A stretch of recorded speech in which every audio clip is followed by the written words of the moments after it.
Hello guys, welcome against in the bankers world. Point two point reasoning में आज हम सीखेंगे इनइक्वालिटी का एक बहुत ही इंपॉर्टेंट पॉइंट जो स्टूडेंट्स को बहुत ही ज़्यादा परेशान करता है, आइदर और कंडीशन। सो गाइस, आइदर और कंडीशन इनइक्वालिटी का आपके सामने आज होगा। एक ऐसा क्वेश्चन लेंगे, एक ऐसा स्टेटमेंट हमने लिया, आइदर और कंडीशन मैं आपको समझाऊंगा आज।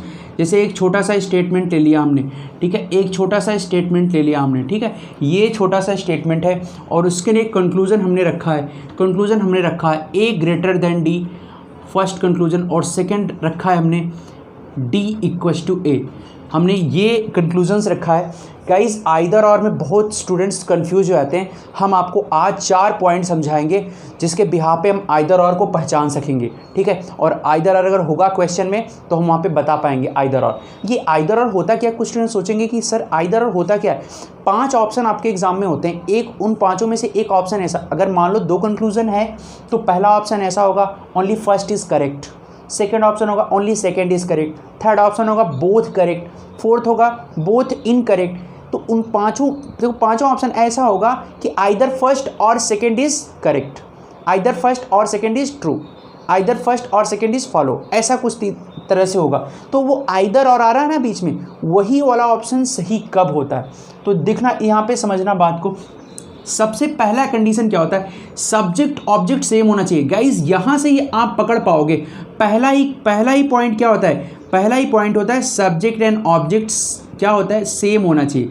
भैया सेम होने का क्या मतलब है, जैसे ए डी यहाँ पे, ए डी यहाँ पे, तो ऐसा मत सोचना ए डी यहाँ पे है तो यहाँ पे डी ए नहीं हो सकता। अरे डी ए है तो क्या हो गया, डी इक्वल टू ए है, तो सब्जेक्ट ऑब्जेक्ट क्या होना चाहिए, सेम होना चाहिए। यहाँ पे सेम है।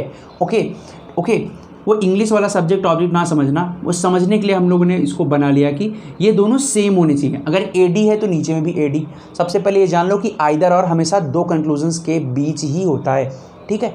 चलो आगे आओ। सेकंड पॉइंट क्या है, सेकंड पॉइंट गाइज, कि ये जो साइन देख रहे हैं ना आप, ये साइन हमेशा ब्रेकेबल होने, मतलब ऐसे होना चाहिए, कभी ग्रेटर इक्वल होना चाहिए या फिर लेस इक्वल होना चाहिए। क्या होना चाहिए, या तो ग्रेटर इक्वल होना चाहिए या फिर लेस इक्वल टू होना चाहिए। क्या होना चाहिए, इस तरह से होना चाहिए। कभी भी इन दोनों के बीच आइदर और नहीं बनता, कभी ग्रेटर इक्वल और इक्वल के बीच आइदर और नहीं बनता, लेस इक्वल और इक्वल के बीच आइदर और नहीं बनता। ठीक है भैया, ये दोनों साइन आपको दिखने चाहिए हैं, ये दोनों साइन सेकंड में दिख रहे हैं। थर्ड पॉइंट क्या है भैया, थर्ड पॉइंट ये है कि both conclusion should be wrong individually. तो पहला पॉइंट तो मिल गया, सेकंड पॉइंट भी दिख गया भैया, हाँ ग्रेटर और लेस है। Third point, both conclusion should be wrong individually, तो इंडिविजुअली पहला दूसरा तो रॉन्ग ही है। बताओ ए से डी देखो, ए से डी तुम पहुंच जाओगे लेकिन कहीं ब्रेकिंग नहीं है बीच में। अगर यहाँ पे ऐसे हो जाता तो ये करेक्ट हो जाता है ना भाई, लेकिन यहाँ है ही नहीं तो ये इनकरेक्ट, ये भी इनकरेक्ट। तो बोथ कंक्लूजन रॉन्ग होने चाहिए, दोनों कंक्लूजन क्या होने चाहिए, बोथ कंक्लूजन रॉन्ग, और रॉन्ग है भी, इंडिविजुअली दोनों रॉन्ग है। और फोर्थ पॉइंट बड़ा इंपॉर्टेंट है। फोर्थ पॉइंट अगर हम आपसे डिस्कस करें तो बहुत इंपॉर्टेंट है। वो क्या है, वो ये है आफ्टर कनेक्टिंग, इन दोनों को कनेक्ट कर दो, इन दोनों को क्या कर दो, connecting, after connecting both conclusion. तुम बताओ अगर इन दोनों को कनेक्ट करेंगे तो यही बनेगा बोथ कंक्लूजन। इन दोनों को कनेक्ट करने के बाद जो बन के आए वो स्टेटमेंट को क्या करना चाहिए, सेटिस्फाइड करना चाहिए। तो देखो ए ग्रेटर इक्वल डी क्या यहाँ पे सही है, बिल्कुल सही है। ये चारों पॉइंट अगर मैच कर गए तो फिर आइदर और यहाँ पे हो जाएगा, ठीक है। तो यहाँ पे क्या हो जाएगा, आइदर और हो जाएगा। ये 2 पॉइंट तो दिखते रहेंगे, पहला सब्जेक्ट ऑब्जेक्ट सेम और ये साइन, ये तो दोनों दिखता रहेगा। मेन क्या होता है, थर्ड और फोर्थ पॉइंट अगर मैच कर गया, चारों पॉइंट मैच करना चाहिए, ठीक है। अगर एक भी मिस मैच हुआ तो आइदर और नहीं होगा, ठीक है गाइस। तो देखा आपने, अच्छा ये तो आइदर और की कंडीशन हो गई। कभी कभी क्या होता है कि हम आइदर और समझ करके गलत कर देते हैं क्वेश्चन।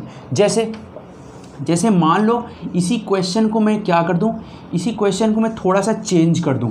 आप बताओ इसी क्वेश्चन को अगर मैं थोड़ा सा चेंज कर दूं और यही फिर से मैं लिख दूं, तो बताओ कंडीशंस चारों मैच करनी चाहिए। पहला कंडीशन क्या है, सब्जेक्ट ऑब्जेक्ट सेम और साइन देखो ग्रेटर इक्वल है, 2 मैच कर गया, 2 पॉइंट।